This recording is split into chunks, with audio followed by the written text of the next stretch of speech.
नमस्ते प्रणाम मेरे यूट्यूब चैनल पे जो आप लोग का स्वागत है। और आप लोग देखिए बच्चे परेशान कर रहे हैं। देखिए हम लोग नाच का हरवा गीत सुना रहे हैं, आप लोग सुनिएगा। और चैनल को ना लाइक सब्सक्राइब कमेंट जरूर करिए। बहुत चुटकुला गीत है, आप लोग सुन के कमेंट जरूर करिएगा। बहुत बढ़िया गाना है।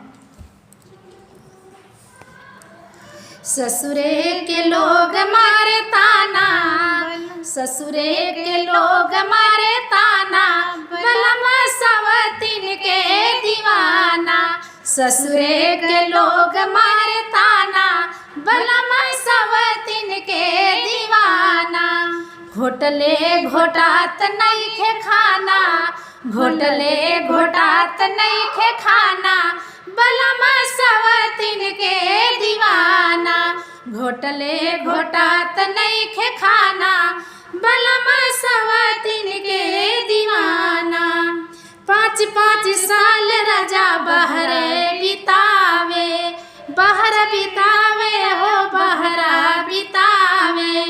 5-5 साल रजा बहरा बितावे, घरवा के याद वो करत निको ना आवे, घरवा के याद वो करत निको ना आवे। फोनवा में करे ले बहाना, बलमा सवतीन के दीवाना। फोनवा में करे ले बहाना, बलमा सवतीन के दीवाना। ससुरे के लोग मारे ताना, बलमा सवतीन के दीवाना।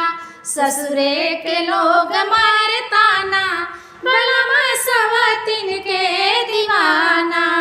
सासन नदिया के बोल नहीं भावे, सासन नदिया के बोल नहीं भावे।